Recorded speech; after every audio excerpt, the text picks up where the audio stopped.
Hello, everyone. I want to welcome you to an exciting collaboration between the Denver Streets Partnership and Shared Studios as part of the Denver Streets for People Summit. Shared Studios brings together unique global perspectives for transformative conversations in both immersive and virtual environments. And today we are super happy to be bringing together a diverse group of people to talk about the future of urban mobility. I'm Dr. Brandon Furterer. I'm the Director of Global Community for Shared Studios, and I want to take this opportunity to thank the Denver Streets for People Summit sponsors, the Denver Community Active Living Coalition, a grant-funded program in association with Denver Department of Transportation and the Colorado Department of Public Health and Environment. I'd also like to send a deep well of gratitude to the Denver Streets Partnership, a coalition of community organizations advocating for people-friendly streets. You can read more about these organizations in your program agenda, and we encourage you to stay active and involved with these amazing groups after the summit, as well as staying active and involved in the summit itself, tuning in for some of the events that the summit has planned coming up in the next couple of days, including 2 more conversations in partnership with Shared Studios on a number of different topics related to Streets Are for People. I'd also like to welcome my co-moderator and all-around Streets for People rock star, Jill Locantour. Sorry, Jill, messed up your name. Jill is the Executive Director of the Denver Streets Partnership, and she brings both her expertise and her experience as a member of the Denver community to the conversation. Hello, Jill. Hello, Brandon. I'm so excited to be here today. We're super happy to have you and to be bringing your expertise as a co-moderator for this conversation. Before we meet our guests, I just want to kind of give an overview to all of you of how the next hour will proceed. We'll do a conversation between our featured guests for about 30 to 35 minutes. After that, we will open it up to question and answer session. But I actually encourage you to, throughout the webinar, to put your questions into the chat box. As they come up, there might be something that somebody says that inspires you, and we really hope that you'll act on that inspiration, provide questions. Our guests are here to provide you with their knowledge and expertise, and we're all here to learn from the work that they've been doing in their respective countries around the world. And so we hope that you'll be an active participant in today's webinar. Just so you know, all of you will be muted during the duration of the event. And if you're having any technical issues, we have on the back end someone who you cannot see, my wonderful colleague, Emma Saperstein. If you do have any challenges throughout the event, please feel free to email her. It's Emma, E-M-M-A, @sharedstudios.com. But let's go ahead and get started and introduce our guests. I'm going to go ahead and let them go ahead and introduce themselves for all of you. I guess we'll start with the person first on our slide here. Nicholas, could you introduce yourself to our attendees today? Absolutely. Thank you for having me. My name is Nicholas Williams. I am the Acting Chief of Staff for the Denver Department of Transportation Infrastructure, focused on policy and kind of general implementation of some different mobility programs that the agency is doing. I think probably what we'll end up talking a little bit about today is our dockless scooter program. So with that, looking forward to talking with everyone. Thanks, Nicholas. Welcome. Lars? Yes, my name is Lars. I'm from Sweden, and I'm the president of Cykelfrämjandet, the Swedish National Cyclists Association. I'm also in the board of the European Cyclist Federation, working with mobility and urban planning in Sweden and also throughout Europe. Thank you. Welcome, Lars. I know it's getting later in Sweden, so we appreciate that you are joining us today. Linda? Yes, thank you for having me. I'm also from Sweden, and I work as, I'm head of the Arctis think tank, which is a creative hub for research, collaboration and strategic analysis. And it's connected to the Swedish Center for Architecture and Design. And my background is within urban planning and sustainable transport. And I have been working mostly within municipalities and as a consultant doing bicycle plans, bicycle strategies, and that type of work for a long time. And my main focus is on health and sustainability and creating sustainable spaces, and mostly been focused on people of all ages. Wonderful. Welcome, Linda. I think we'll be starting the conversation today talking specifically about health and streets. So we welcome your perspective. And last but certainly not least, Mariah. Hi there. My name is Marije ten Kate. I'm head urban planner of the municipality of Rotterdam. I deal with urban planning and mobility policies a lot. And I'm especially interested in future urban mobility and the effects on the urban planning. So, thank you, Mariah. I was going to open today's session by asking our panelists to tell us what that future is, but since none of them have a crystal ball, I think instead we'll start with a question that Jill came up with for us. Jill, do you want to go ahead and start with our opening question?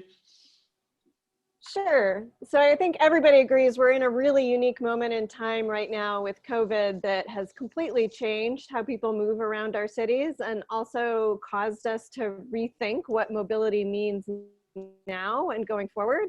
So I'd love to hear from each of you about what do you think mobility is going to look like? How is this moment in time going to change the way we move around our city?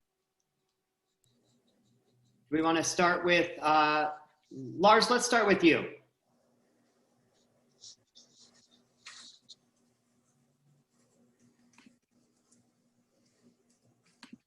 I was muted. Sorry about that. Well, mobility and physical, the built environments, I mean, they're more like, more or less inverses of each other, right? So dependent on how you build your society, you need to move, or dependent on how you move, you need to adjust the built environment to that. And so I think that what really has been good, I think, or interesting to study during this period is that you need to adjust you need to be very flexible in how you relate to how you transport yourself and how you move in the urban space and so on. So people's awareness of the need for flexibility, I think, is something that that has gotten focused during this time. Yeah, I think that's right. And I think it's potentially created a need for flexibility that people didn't even know. It highlights flexibility when people didn't really know they needed to be flexible. Linda, did you want to add anything to that? Well, I think we will see a lot more innovations. Like, I mean, we have the e-scooters now, which in Sweden has boomed like enormously, and especially during the pandemic, we can see that a lot of people, they tend to leave they tend to leave public transport and use different types of mobility, which they use on their own. In some cases, we can see that it's cars, but we can see that especially bicycling and people using different types of e-scooters is booming. So I think we will see more innovations like that, but also big adjustments in the way we actually allocate space for different types of transport. We can see it's pushing forward at the moment. Yeah, I know, Nicholas. I know that one of the things you mentioned in your introduction is the introduction of e-scooters to the Denver area. What do you think the future is in light of the current pandemic? Yeah, and I'll echo what's already been said. I think it is really about having options out there. I think this pandemic has taught us that, depending on what the situation is, certainly during COVID, folks are less comfortable with the bus system currently. And so, in some places you've seen that causing a shift to more people buying cars and single occupancy vehicle trips. We've also seen kind of on the positive side that the scooter usage is continuing. Folks are more comfortable on that. People getting more involved with bikes. I mean, bike sales are through the roof on that. And I think it really is trying to learn from this and learn how we can make our transportation, our multimodal transportation system more resilient, but then also taking advantage of some of the new options that folks are trying out. I know with transportation demand management, multimodal, a lot of times try to getting someone to break through, it's just try to get them to try it once. And then once they try it, they like it. And I think that really is an opportunity right now.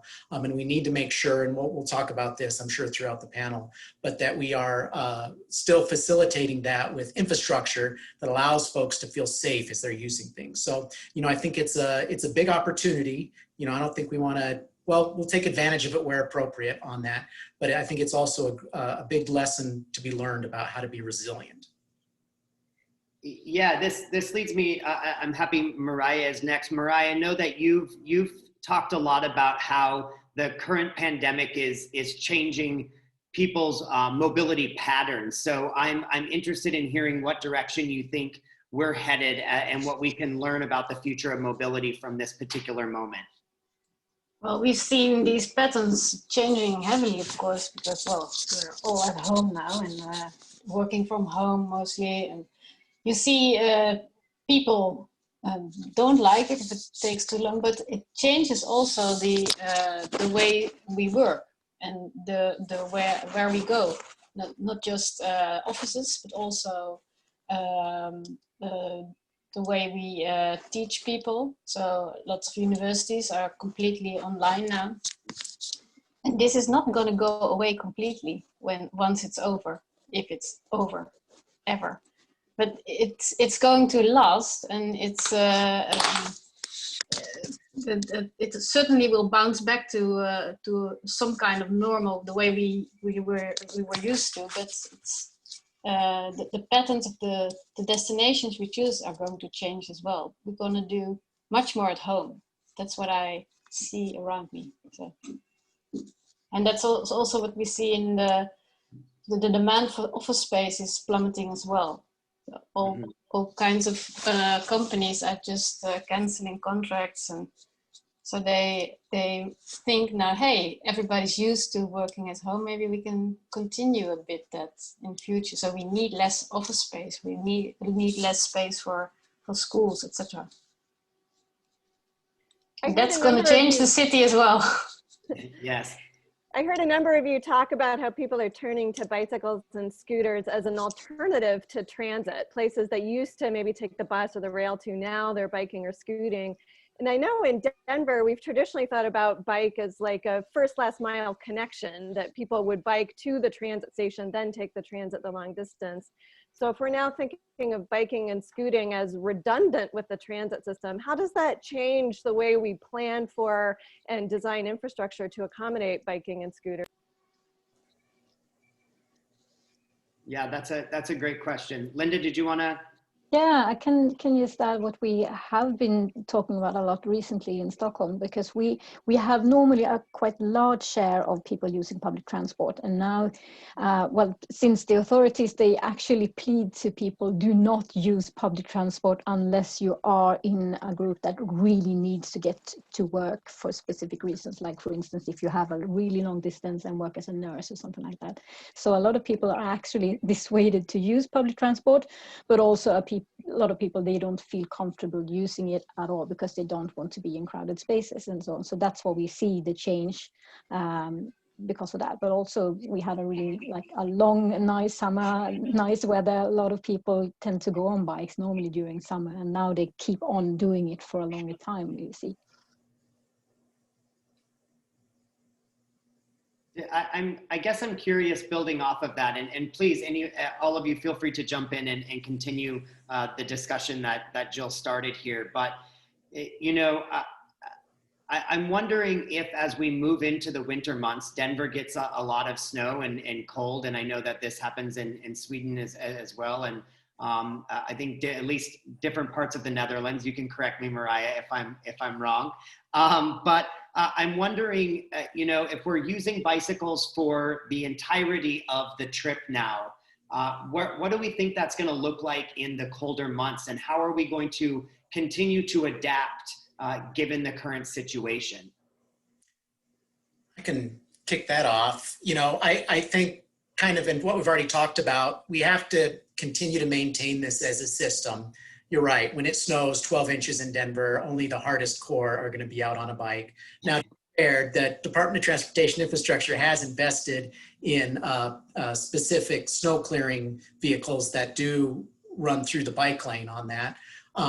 They can't cover the whole city with that. So I think it is a combination of, yes, making sure your infrastructure is resilient enough, but again, it is facilitating those options, whether it's, if transit gets to a point where folks are more comfortable, making sure we've got ways, we've done a number of dedicated bus lanes on that, making sure our multimodal infrastructure for bikes and scooters is up to snuff and is maintained in storms like that. And then also, I mean, as we are all sitting here in our different rooms, making sure that we are kind of as a community facilitating the ability to work from home and just sometimes just straight take those trips out on that, but really kind of, again, looking at it all as a integrated system, not just kind of one piece over here, bike lanes over there, a bus lane over here, really looking at it as an integrated system, as a whole transportation demand management kind of toolbox. Yeah, you're pointing to infrastructure here, Nicholas, and I wonder, Lars, if you can add to this. Are there ways that we need to alter the built environment in this moment to respond to the changes in mobility?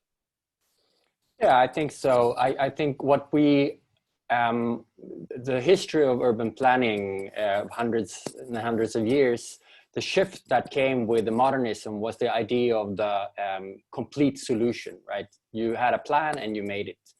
And I think that what we need to relearn is to be flexible and to adjust. And even though, I mean, new technology and different ways of working will change how we behave as humans, the human scale and also the human need for rest, but also for physical activity will not change. And since we sit so much in front of the screen, that's also something that we need to bring into this. So how do you make people feel physically healthy, but also mentally healthy? And that's maybe what the modernists forgot, how you need to have the urban realm needs to be playful, and you need to have possibilities to meet people, and you need to be flexible and work from home or from cafes and so on. So I think that some things that we might have forgotten during the modernist era, how to not believe in the total solution, will maybe be more present in the future. And I think also the whole uncertainty during this period, when like you want to hear from a politician, like tell us the truth, tell us what we should do and who should we trust and so on, but realizing that we need to be able to accept and live with the uncertainty. I think that's also something that brings a lot to how we play with each other in the city or in society, how we learn to live with uncertainty, yeah, I think we will like find back to a more organic way of creating cities. What's interesting about living with uncertainty here to me is, I think one thing that has become certain for particularly those of us who, I'm in New York City now, but I'm from the American West. And I think one of the certainties of the American West is always trusting that you can get somewhere in your car, that there will be parking wherever you need to go. I'm wondering how we capitalize on this moment of uncertainty to engage something else you said, Lars, which is to inject a bit of play into people's lives and get them to try new things that they might not otherwise try. I'm wondering for all of you, are there projects that you're working on that are attempting to play, to try new things, to disrupt the way we move around cities, and what has been your what has been the I need to turn on the light again, sorry. Yes, no, adjust to uncertainty. The lights go out sometimes. Yeah, I'm just wondering what sorts of projects any of you have been involved in that have kind of engaged this sense of play with the urban environment, and kind of embracing this moment with that sense of play. If I can begin talking about. Please go ahead. Ah, okay. All right. I have been working just recently now. We have been working a large group of people with. It's sort of like a mobility hub or maybe a pop-up park. You might be familiar with that expression. But what we are trying to do is to use design thinking in actually creating this. So we use sustainable materials, and what we wanted to do is to make something that's adaptable, so it's possible to use in a lot of different types of spaces, but also something that you can assemble on your own. So you can actually, you can pack it down and put it in another place just real quick. So we have been working on that project for let's see, a couple of months now, and we're actually going to try it out on a street in Stockholm tomorrow, actually. So it's going to open up for the public, and it's a modular system where you can actually put in bits of pieces as you want. So you can have like plants, you can have benches, you can have an outdoor gym on it, and so on. So you just put a lot of different pieces together. So it's like a Lego system or a puzzle, if you want. So it's going to be really exciting to see what happens when people go out and use that. And that's something that you put instead of a parking space. You use it for a space for people instead. So it's going to be really, really cool to see it. Yeah, that's exciting. And I think that we actually have one of your colleagues, Andres, is joining us for a conversation on as part of the Streets for People Summit on Friday. So hopefully we can hear a little bit more about how that experiment went. Nicholas, did you want to add something there? Sure, and I think it basically just kind of echoes what Linda said they're doing in Stockholm. You know, we have a couple of different areas throughout the city where we have closed down the streets, reduce traffic in there to open them up for people to walk and enjoy. And we've seen a lot of great usage of that. I think people have really enjoyed that. And I think it starts to change some mindsets about what this public infrastructure can be used for. And then we have on a permanent basis, earlier this year, we closed down the street in front of our city hall on that, and have painted a mural on there, and we'll start to build in some kind of resting or places for folks to recreate, sit, eat, things like that, with a bike lane on there. Again, showing kind of different options for alternative mobility that can be used with the public infrastructure.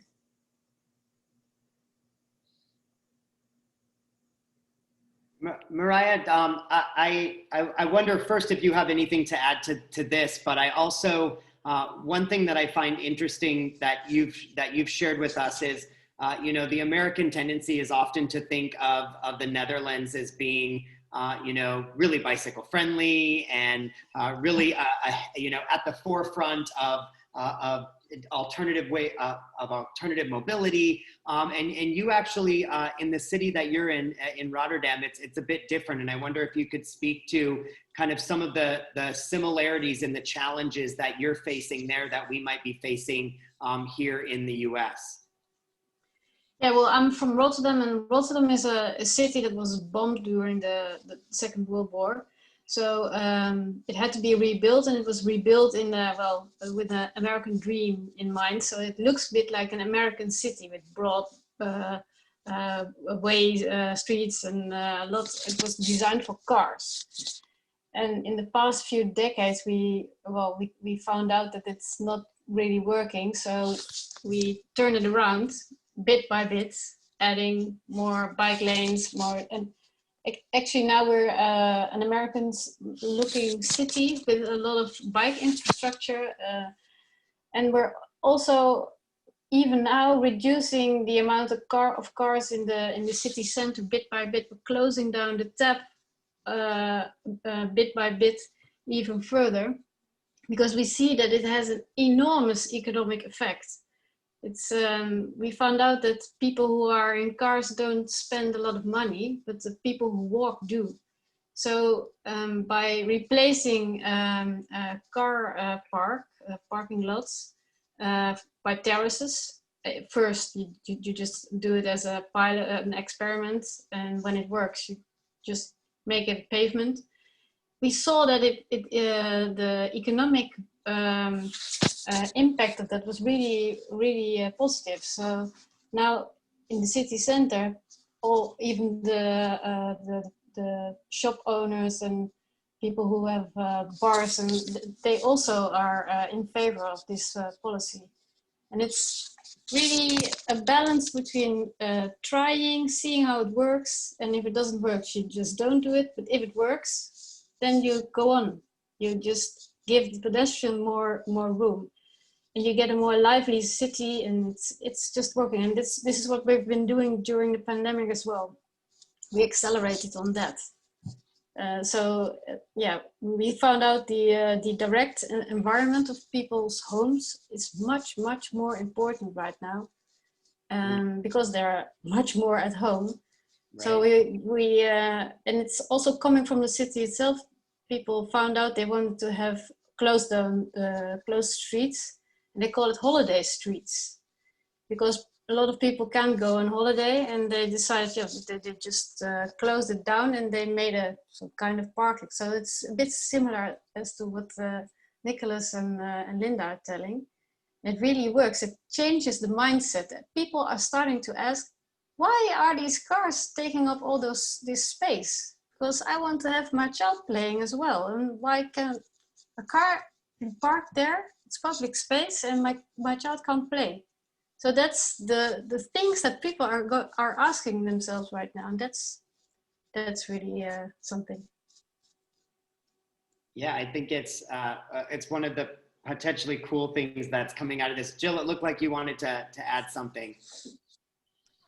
Well, I appreciated that you brought up children. That's people that I think we tend often not to think about when we're designing our streets as users of the streets. And here in Denver, we've been thinking about how do we use the streets adjacent to schools to help keep kids in school during the pandemic, allow them to attend in person and be safe. And I'm wondering if there's any of those conversations going on in these other cities around the world.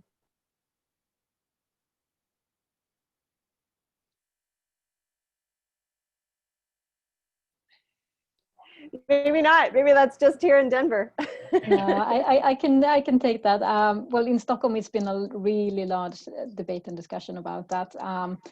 Especially when we introduced a system a couple of years ago where people actually can choose what school to attend, not only go to the nearest school, and that stirred up a lot of things, and people tend to choose the best schools, which is not normally in this. It's not necessarily where you actually live, and that created a lot of traveling for kids, which was a lot of people were not happy about that, and people tend to drive the kids to school when it's too far. But then we also see that a lot of people have kind of short distances between the home and school, but still the road that leads you between those two spots is not good enough for kids, especially in Stockholm. What we have been doing in the recent years, we have done a lot of new bicycle infrastructure, but a lot of that infrastructure is not suitable for kids at all. We have some separated bike lanes, but a lot of the infrastructure that we have is bicycle. I'm not sure the correct English word, but well, you have a bike lane which is directly close to alongside buses and lorries. So unless you want your kid to use that type of bicycle infrastructure, a lot of people, they say, well, I'm going to walk my kid to school, or I drive them there, or they have to go by some other mode. But bicycling is not possible for everyone at the moment in Stockholm.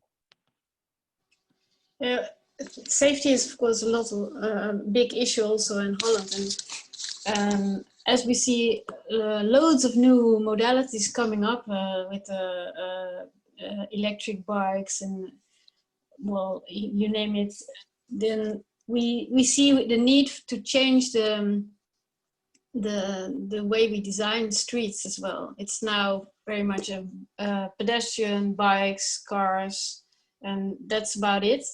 And maybe we're experimenting, and maybe it's more intelligent to say, hey, you have to sort it out by speed. So you need, the whole street is maximum 20 kilometers per hour.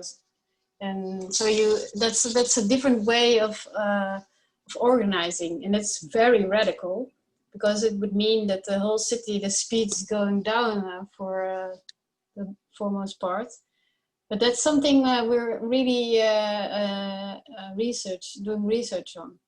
It's because it's in the future it will be loads of different types of vehicles, and it's not the same as just the four we have now. So that's very interesting. Mm-hmm. It will be completely different, I think. We have we're getting some really great questions in the chat function. So I'm going to go ahead and open it up for questions from our attendees. This one's for all of you, and I guess we can start with we'll start with Lars.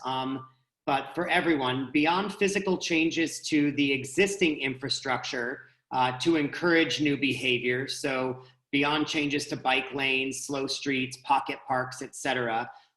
What are the behavioral levers or incentives or disincentives that cities are using to encourage these better outcomes? So are there, they said one example here is congestion pricing, but are there ways that you've seen that we can get people to change their behaviors beyond the infrastructure itself? Yeah, I think maybe Linda can go maybe more into details on exactly what we've done. But I think one perspective that I like to have talking about behavioral change is a little bit as I did when we met the first time, my experience from the theater world. And I told you about my first job as the boy soprano in the Magic Flute by Mozart. And I think it's really important to think of behavioral change as trying to imagine yourself being a director putting up a play and trying to create a context for people so they come across as the hero in the play. And I think for me, my organization, we don't build bike lanes. We just try to make other people do stuff. And it's very important for us then to realize that just being angry and just complaining is not going to work.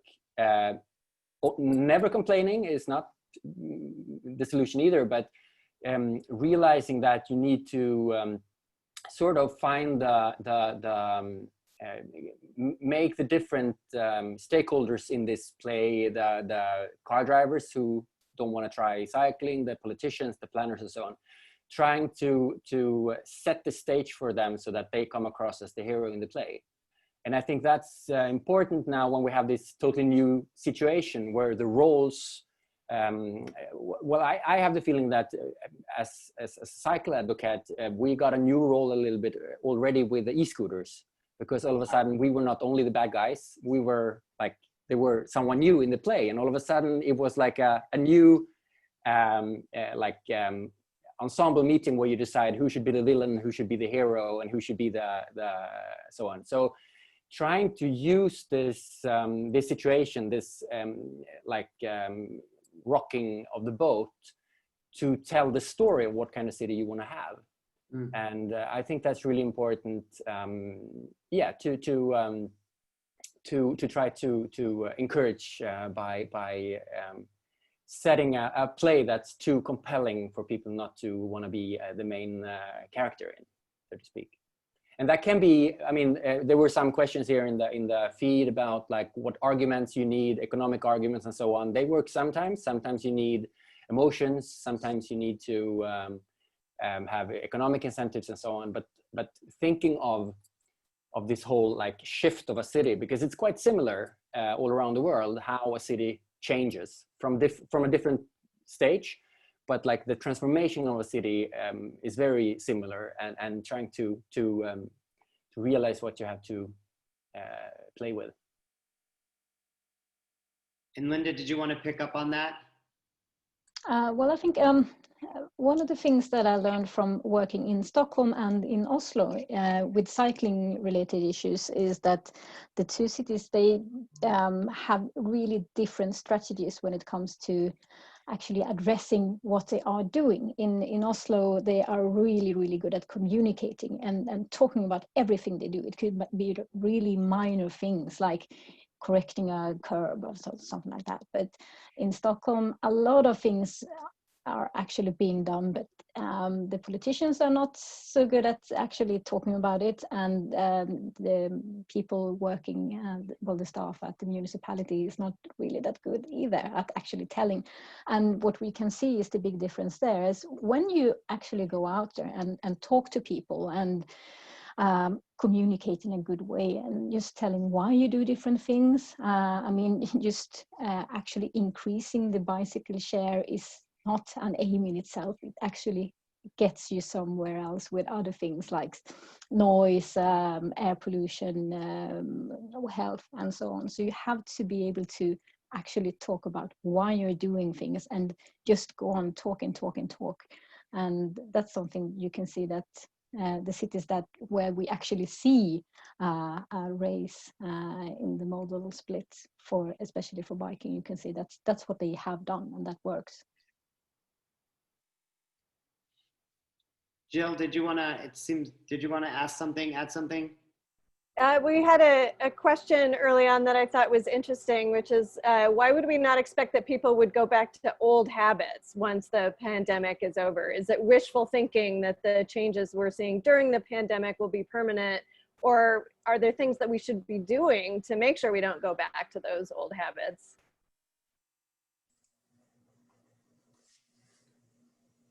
I'd take a crack at that. You know, I think it's not only going back to old habits. I think we want to hopefully discourage people from developing new bad habits. As we mentioned before, you know, there's in other places in the world that are farther ahead on their recovery from COVID, you've seen folks, you know, personal vehicle sales are up, transit is down, that folks are starting to get into that groove. You know, and I think it is, and we're starting to sound like a broken record, but it is making sure that these options that folks have tried stay available, you know, to the greatest extent possible coming out of this, so that once folks have tried it and realize how, you know, how nice it can be, helpful, healthy, convenient, things like that, that those options continue to be available. So work from home, that continues to be available so that people aren't having to drive back and forth if they don't need to. But again, going back to making sure that we are, despite the fact that we are all facing, you know, tremendous budget cuts right there. It's keeping our eye on the prize. Denver has some very aggressive goals for mode share that we need to, despite this economic challenge, keep our eye on the prize, because yes, if we let all of the momentum go out on what we're building and kind of the services we're offering, folks will go back to bad habits. So I think that's really the challenge for cities. Yeah, Lars, did you want to add something to that? Well, I mean, it's very, when you talk about behavioral change, I don't know if those words are international, but you talk about hygiene factors and motivators. Is that, yeah, so it's something, you need some incentive to do something and something else not to stop doing it, so to speak. So, I mean, COVID was a really good motivator in that sense. You really needed to change something. And some people will definitely go back and live the way they did before, but it's much easier to keep them if they have experienced the positive sides of physical activity or active mobility. You don't need as much effort to make them still keep doing that. So I think cities can all that money many cities put into trying to convince people to cycle, if they just spend half of that now trying to make it easy for them during the winter, encouraging them maybe at workplaces or so on, I think transport behavior is very sticky. You see that? So it's once you've changed it, it's not, you don't change it back so easily. So it's, I mean, it's definitely a great this is a big experiment for sure, to see how it's possible to make people cycle just one more day, and then the snow comes and the dark. Another question from one of our attendees is specifically for Mariah. You talked, and I think that as we talk about ways that we might convince folks to change their behaviors, you touched on something really important, Mariah, which is that there are economic benefits to those behavioral changes and to changing, the way that we use urban space and how we move through space. And one of our attendees was asking if you could share some comments on the walkers versus the drivers in terms of the spending for your city. So I think that might be one allocation of city funds for how, auto-related transportation, as well as kind of walking infrastructure. But then also, what do you see, what were the kind of specific economic impacts that you saw with opening up spaces for walking as opposed to driving?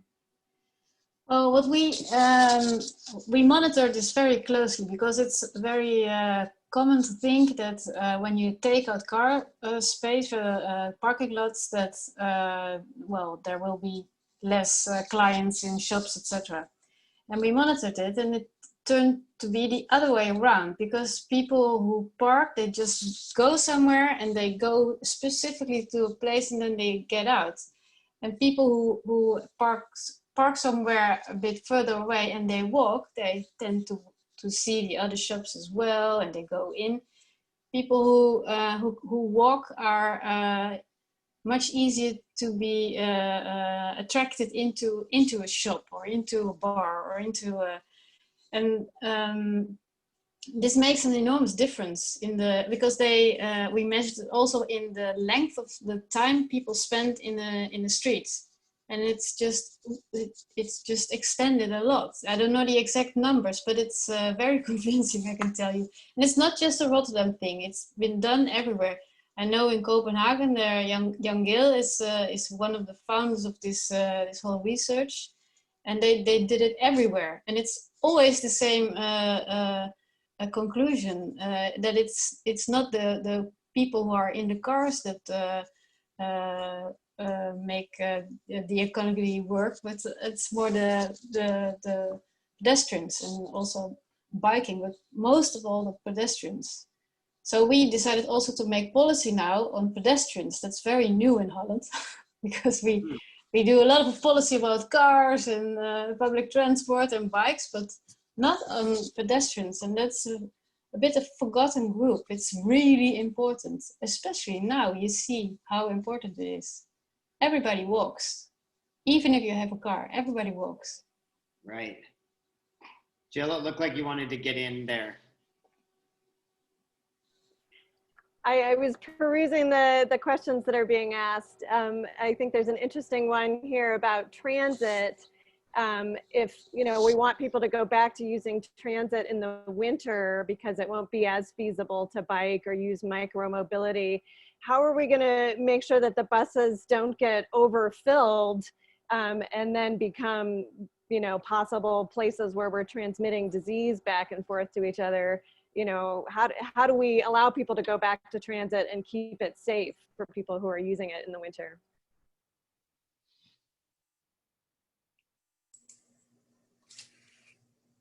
I'll take a shot at that. Sorry, Lars, were you jumping in? Go ahead. I'll take a shot at that. So I talked about some of the financial constraints that city and the city and county of Denver and many cities across the world are facing as an outcome of COVID-19. Transit agencies certainly are feeling the pain. I know, and now to be clear, I don't work for RTD, so I certainly don't speak for them on kind of their practices and policies on that. But I know that they have had to kind of reduce some levels of service, but on some of the busier routes, I live on a main kind of north-south, the zero route, where they are keeping an eye on the amount of folks in the bus and have another bus close behind should that bus start to get up past an unsafe level of capacity on it. But It's an extreme challenge at this point. I mean, because you're asking that bus driver now to not only safely pilot that bus, but keep an eye on these things and making sure people are complying with different policies around safety and spacing on that. And honestly, I don't know how they're doing it. I know they're doing their very best on it, but that is going to be a challenge going forward. Is if we can't buy double our bus fleet overnight to have one after the other, is how do you balance the kind of the breadth of service with the frequency of service? Yeah, I'm wondering, and maybe Lars, you were about to jump in. Maybe this is something you could maybe you were about to speak to, but I know in Sweden there wasn't a whole lot of government mandated regulations, but that a lot of people just kind of bought into the behavior of, we're going to start staying home, we're going to wear masks, et cetera, et cetera. So I'm wondering if you can speak to that question about maybe the way that public transport is working in Sweden, and if people are using it differently, and for us to start considering how people might be already using it differently in a way that might help us out as we move into winter months over here. Well, the challenge especially in Stockholm, within the area of public transport, is that the peak hour has been very, it's been a rush in the morning and a rush in the afternoon, and it's been very crowded, and then during the day, it hasn't been so full during the last 10, 15 years. And I think what has happened, this soft lockdown that you might have heard about, Sweden going its own way, it has been sort of like a lockdown, but more voluntarily, and people maybe they take the first meetings in the morning at home, and then they take the public transport during the day, or they work half day at home and half day at work and so on. So and I think you can get you can reduce the pressure on public transport just by trying to even out the usage during the day, because that's a common challenge within public transport and also car infrastructure, that you plan the system for the peak, and then you end up having a system that's much too big during 23 hours or 22 of the day. So and maybe that's also this flexibility, this what we have had to become used to, like deciding what we did in Sweden. You decide yourself. If you're sick, you stay at home. If you feel well, you go to work. You can maybe work half day at home and half day at work and so on. So this, just by encouraging this flexibility, you solve a lot of the problem. But of course, it's a challenge for sure. Yeah, that's thinking about the ways in which,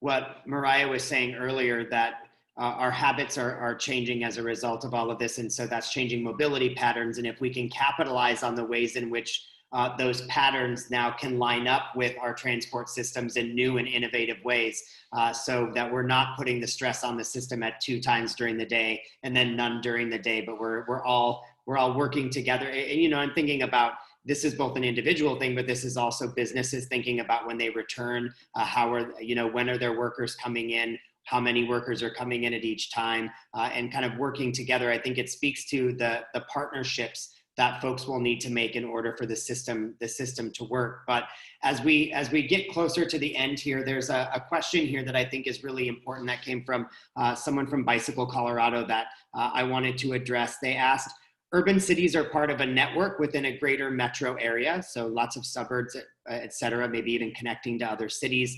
When you make a positive change in mobility for people in the city center, do you expect it to have a trickle-down effect to the rest of the metro area? How can we get the entire metro area network to work together? So I'm wondering if you've seen positive things you've done in the city center kind of move their way out into the greater metro area, and then if so, how do we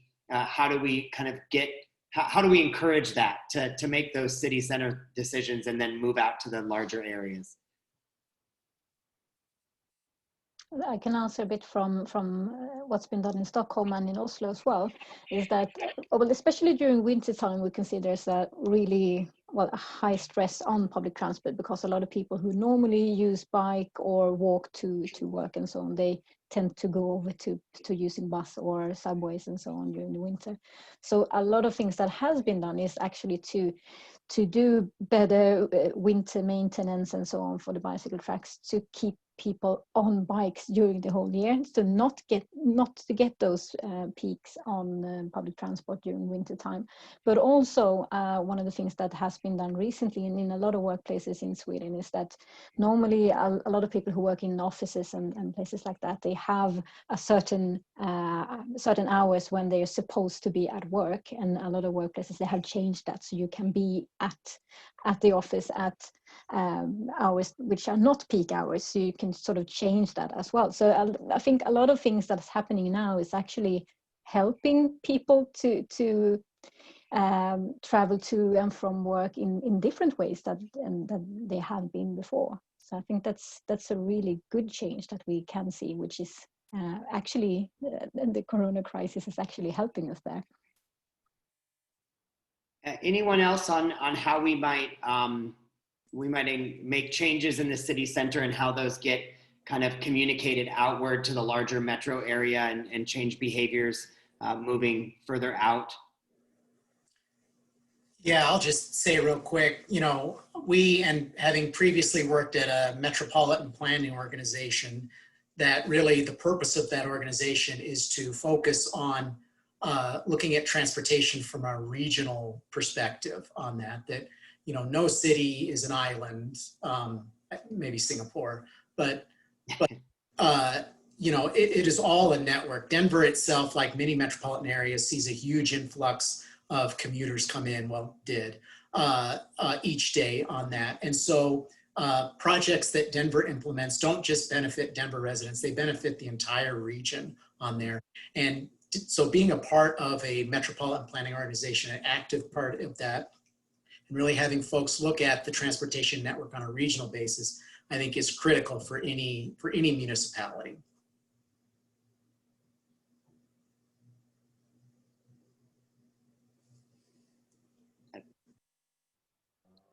I thought, Jill, yeah. A lot of the conversation we've had so far is about taking advantage of this time to experiment and try things quickly, and if they don't work, move on and do something different. But when they do work, you know, we have some questions coming in from the audience. How do we transition to making them permanent? So like the streets that Denver has closed down to traffic, you know, we just have those barricades there. What would it look like if we wanted to start making those permanent? Or Linda talked about, you know, these modular pop-up spaces that could be created. If those work well, how do we get from experimental to permanent when it shows it's working well? I can take that. I mean, I think that's one of the ideas with testing things in general is like a Trojan horse. You say, this is just a pilot, we'll take it away. And then when people fall in love with it, then it stays. So I think if it's really successful and people really enjoy it, it will stay, because then removing it will make people angry. And that's also something that you can use media for, because it's very, I mean, it's very hard to make a photo of a bicycle lane that doesn't exist. But once you have something, it's something that you can make a photo of. So I think using it in media, like spreading the positive pictures and examples, will hopefully make them stay. But as in many cities, it's like a battle on each crossing. But experimenting is really like good in testing, and when it works, people usually want them to stay. Yeah.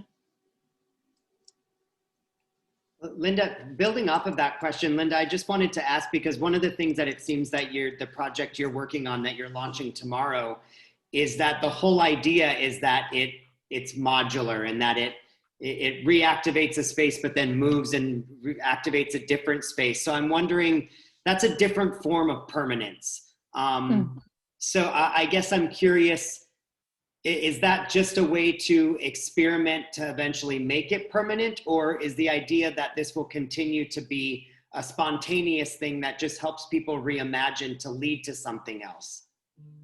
Well, actually, we don't know. We're just trying and doing an experiment. But a lot of people who are involved in this project, it's people from the municipality, it's from the National Innovation Center called Vinnova. We have people working with different types of mobility, like